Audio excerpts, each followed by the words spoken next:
Hello and good morning, ladies and gentlemen. It is Friday, the 1st of April. The time is 8:31 a.m. And as you can see, guys, this will be my forecast ahead for today. Today should be, I'm not even really checked, but I think it should be non-farm payroll. So again, this is a day where well, I tend to find the markets personally start to be a little bit more range bound before we actually get the news at 1 or 1:30 p.m. UK time. So for me, again, I am personally happy to trade today, but it all depends on price action. And like I say, from my back testing, I've not really seen any great opportunities on this day because, like I said, price tends to be a little bit more range bound, and then we start to get market shifts and volatile news. So it's very, very unlikely that I will actually be taking a trade today where an opportunity will arise. But again, it's always good to forecast and actually just see what I'm looking at in the market ahead. So guys, this will be my forecast for today. And as you can see, we are on Aussie US dollar.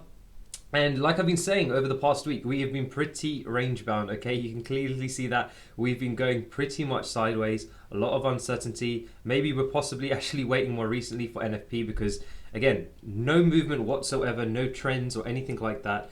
And you can see more recently, if we zoom in, what's been happening. You can see that we've had this little push down. Again, not really showing that much momentum. So for me, it was a break, no momentum, triple wicks, retrace. Then we broke the high, retraced. Broke the low, retrace, suggesting we're going to be a little bit more range bound. Then again, we broke the low, retrace, broke the low, retrace. Again, coming down in this descending manner. But again, for me personally, this is still, even though we've got this descending here, I'm not looking to take anything. This is still within a range. So for me, I'm waiting for a lot more. Like I say, I'm waiting till we actually get out of this range. I think I mentioned this on yesterday's forecast, but I want to see more price action away from this range. If we actually get these movements up and movements down, we'll be looking to get involved in a nice continuation flag. Same to the upside, more than happy to look for a nice continuation flag, okay? Very nice, very high probability setup.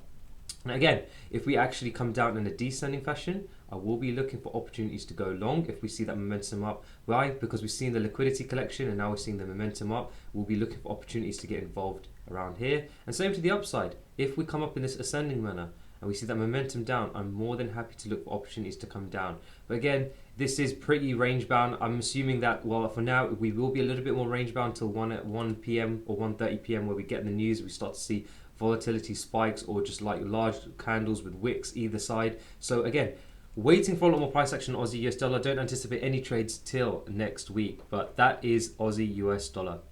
Next pair is Euro US dollar.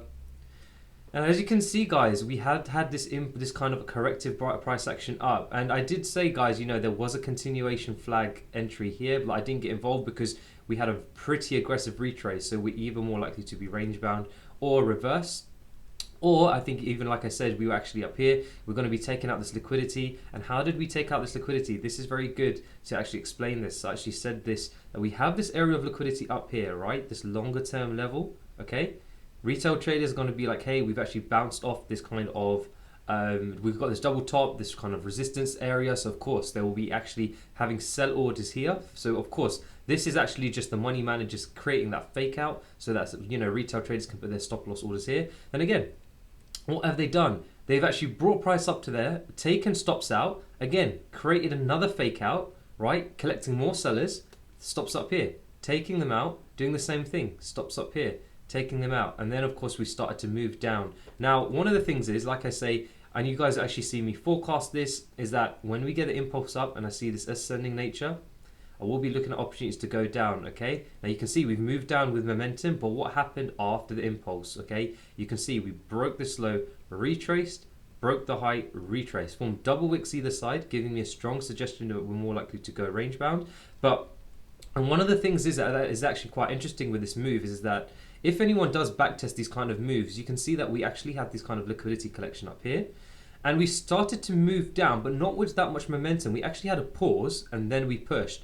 So if we actually had this one continuous momentum down and we saw this kind of price action where we broke, where we essentially retraced, broke this low, broke the high, and then we broke the low with momentum, we're more likely to actually come down like this, okay? Because again, this would have been more of a fake out. But this price action, coupled with this price action, told me that we're actually going to run out of steam to the downside. And you can see that it's exactly what happened. We actually broke this low, retraced. We broke I think, well, yeah, we broke this low, retrace, broke the high, retraced here, a little bit of price action within here. Then we actually broke this low, retrace, broke this low. Now forming wicks, retraced, okay? Or more likely to retrace. So again, we are pretty much, as you can see, over the last how many ever candles this is, maybe 10 hours of candles, we've been stagnant. And London session is causing some volatility here. But again, we're going to be waiting. I think this is more likely to just retrace and stay here till NFP where we actually get some moves, okay? So again, on Euro US dollar, I'm waiting for a lot more. This for me is basically ascending, push down, descending, okay? So I'm not involved, I don't want to get involved in any of this price action. I want to see a lot longer term kind of descendings before I look to get involved in either kind of a reversal setup, right? Either at some location there, or get involved in a kind of, if we get in a nice impulse, get involved in a nice continuation flag, okay? So again, like I say, Euro US dollar, well, I want to be a lot more patient. Euro US dollar is very, very smooth in a sense, but again, we want to see that stronger evidence, okay? This pair doesn't like to trend correctively, nowhere near as much as Aussie US dollar. So like I say, waiting for a lot more on this pair. Next pair is Euro Japanese yen. And as you can see, we finally broke out the longer term range, okay? So again, I did actually delete that kind of high here. You can see we had an inside bar here. We broke that, and then we start to see momentum up. Now this is something, again, very, very interesting. Similar to the Euro US dollar, we obviously do have an area of liquidity below this inside bar, right? And now the reason being, okay, I can actually may do a little lesson on the inside bar, but we would have an area of liquidity under the inside bar. When money managers, or when you see this kind of pool of liquidity being tapped into, and then we see the momentum, then typically it does start to give us an indication of where the market wants to take us. But one of the things I did notice is that as we came into this lower level of liquidity, how did we react? Well, we actually had 3 hours of stagnation before we pushed up, suggesting to me that this is more likely to be a little bit of a fake out than anything, and this is not actually where they really want to take it. And now, like I say, we could actually just be range bound till NFP, which is more likely to happen. But again, this bit of price action just gives you strong hints. If we actually started to see, let's say for example, actually bar replay this, give you guys more. So again, if we saw this kind of price action, we tapped into this area, and then we saw candles like this growing, that would show us, hey, you know what, we've actually tapped out this range, taken this liquidity, and now we actually know where money management would want to go. So again, in this kind of scenario, I would be more than happy to look for nice reversal setups, right? But we did not get that. Like I said, the market started to stagnate like this, okay? Not suggesting, well, giving us an idea that, hey, it doesn't really want to do that, despite the fact that we've seen that momentum. So again, this is just kind of like, for me, it's just not really giving me an idea that, hey, Euro Yen actually wants to go up north. It's just saying, hey, this is either a fake out or we're actually about to be a little bit more range bound before NFP. Now, I'll actually get rid of this. What am I looking for on this? Well, again, not really looking for any trades today because, again, we're still pretty much range bound. Just like Euro US dollar, want to see better and deeper kind of corrective price action before I get involved, okay? I want to see more consistent ascendings and descendings before I look to get involved within either opportunities going short, if we've got the ascending, or even long. Because again, like I said, this pair is an ICI. It does impulse, correction, impulse. So again, more than happy to look for those kind of setups. But if we impulse out of here and we start to see this nice continuation flag, more than happy to take that. And if anyone is wondering, if we actually see this impulsive behavior from NFP and we get this continuation flag that forms, well, at the end of today and leading into Monday, I personally won't be taking it. So again, I'm waiting for a lot more on this pair. Next pair is the pound. And as you can see, guys, pound is still pretty much range bound, not really showing any indication of where it wants to go. Again, suggesting, hey, waiting for news here. In fact, all of this, hey, I'm waiting for news is what it's saying to me. So again, waiting for that kind of nice price action to get out of here, okay? If we get the impulse up or impulse down, more than happy to look for nice continuation flags, okay? Or if we actually start to see that momentum, okay? Short pullback, break of momentum, pullback, again, more than happy to get involved. This tells me, hey, we've got heavy momentum to the upside. More than happy to take a continuation at that location, and same to the downside. So again, pound, I'm waiting for a lot more price action. Next pair is the Aussie Japanese yen. As you can see, guys, we did come down in this descending manner. I did to tell you guys I really like this kind of descending and what happened here. And I did actually show you guys, I said, hey, well, if we start to get that kind of smaller descending, that's great. Well, we actually didn't get that. Even though we saw this kind of consolidation or ranging behavior, where are we? We're still between this high and this low, okay? So for me, I'm personally not looking to get involved in any of this kind of how can I put this kind of retest here or this kind of combo here. None of that is involved. Well, not for me at all. Why? Well, again, we're kind of just ranging around. So for me, I'm waiting for a lot more. If we impulse up, more than happy to look for opportunities. Same to the downside, more than happy to look for opportunities. If we start to get that corrective nature up, more than happy to look for opportunities to go short, and same to the downside. Get the corrective nature down, more than happy to look for opportunities on the upside. Like I say, this pair is kind of moving in a channel. Now there is independent or different price actions in between. You can see that we've had this push down, we've had a range here, right?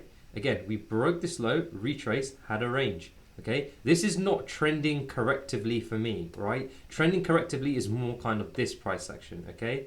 This price action is essentially saying, hey, push down, let's have a bit of a range, break the low, retrace, let's have a bit of a range. This is not a corrective trend. This is just independent pieces of price action and just ranging, really. So again, I'm not looking for anything until we actually get out of this area. Next pair is New Zealand Japanese yen. And like I said earlier, or well, actually my last forecast, this one's pretty much going sideways. So it is more sideways than Aussie Japanese yen. So again, literally doing this. We broke the low, retrace, broke the low, retrace, broke the high. Again, this momentum started to die out, retraced, okay? So for me, what am I looking for on this pair? Well, if this kind of scenario was a little bit lower, then I would have been more than happy to look at this kind of nice reversal setup. But again, because this price action is still within this kind of range, I'm very much careful with taking longs and shorts. So for me, like I say, with the Aussie Japanese yen, see more commitment out, up or down, more than happy to look for those flags, okay? Or, like I say, if we get these kind of nice kind of ascending natures, taking out liquidity, and we start to see the hand of the market where it wants to go, we'll be looking at opportunities to go short, and same to the downside. We start to collect that liquidity, break up, more than happy to look at opportunities to go long, and again, get involved. So that's what I'm looking at in the market ahead. Like I've said at the beginning, it's very, very unlikely that I will be taking trades today. The reason being because of NFP and markets, for me personally, in my backtesting tends to be a little bit more range bound before we get the news. So again, unlikely I'll take a trade, but for now, I'll speak to you guys at the beginning of next week, and I hope you have a fantastic trading day ahead. Take care, guys.